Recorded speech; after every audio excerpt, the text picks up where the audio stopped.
Hello, we're going to talk about 11.1, geometric vectors and basic operations. Now, a vector is something, if you draw a ray in space, and it's considered, and if we label this vector AB.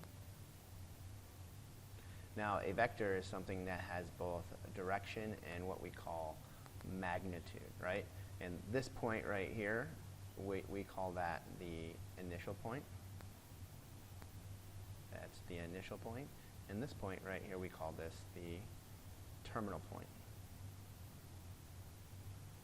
So that's the terminal point. And then we define its actual length right here. This is what we call the magnitude. Good? So, and a vector has both direction and magnitude, right? And to way that we label these vectors, like this would be the vector AB, the notation that we use is we would say, well, we have vector AB, and it has a direction going this way. So I sometimes write it like this. Some people will write it like this, just with an arrow. The vector that I like using this one right here, it's like kind of a half arrow, right? But we can also give it, sometimes we can use letters to represent it. So we can say vector A right here, and I'll put that symbol on it. Now the textbook, usually this is what we write by hand. The textbooks will usually just, they might not put the arrow in it, but they'll just make it really bold, really bold. But when we write, it's pretty hard to make bold, and we don't want to do that, so we'll usually just use this little notation right here. And that's that, right? Now, now vectors, right?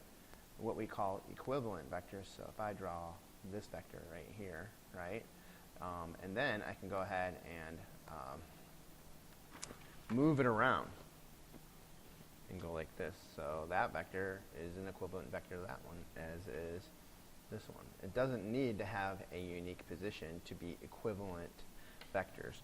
All these vectors, no matter where it's at, are all the same no matter what. These are all the same type of vectors no matter what. And they can be anywhere. They're considered equal vectors. So if I were to give them names, let's say, I call that AB, and let's say this is CD, right, and EF right here, then I can say that vector CD is equal to EF, right?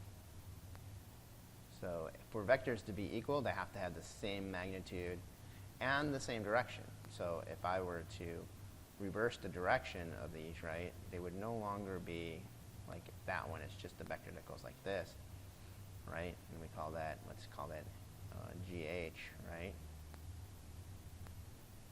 Right?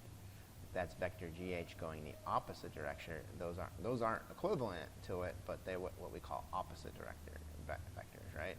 So this would be an opposite of all these other vectors that we have here, right? So so we've gone over magnitude, we've gone over terminal initial point. Vectors are something that has both direction and magnitude, so it has to have the length, right? It doesn't go on forever, right? Well, technically it can if we what we call, well, the magnitude, this will be some number, right? This would be some number. And a lot of times what we call that number is, we actually call that a scalar.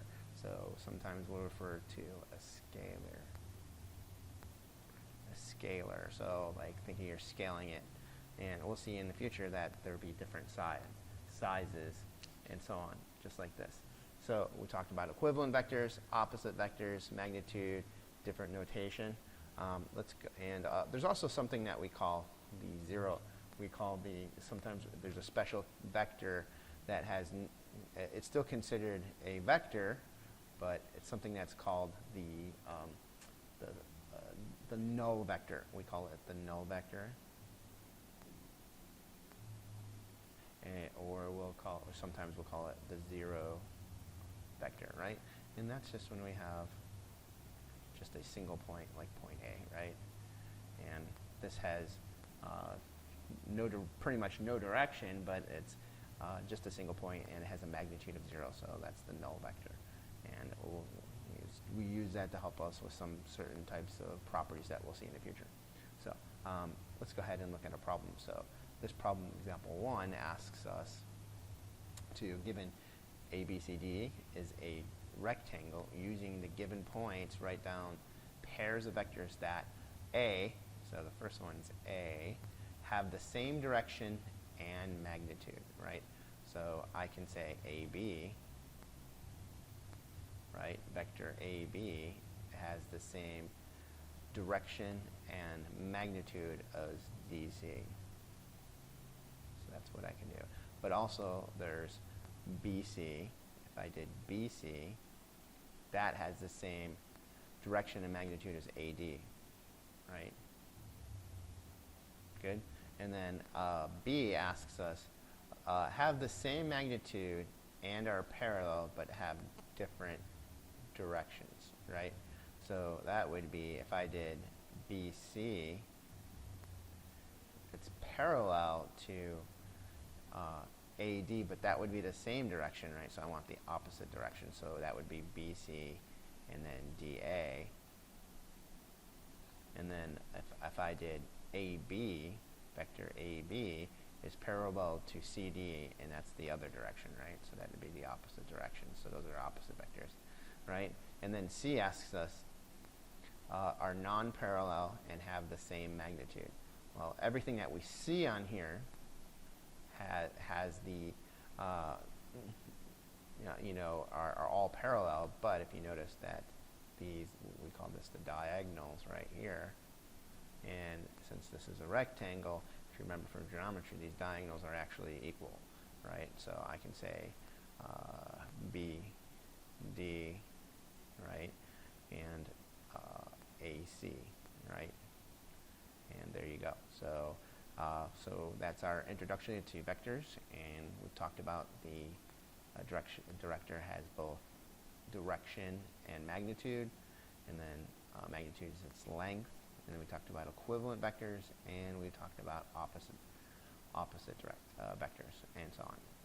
And there you go. Thanks, guys.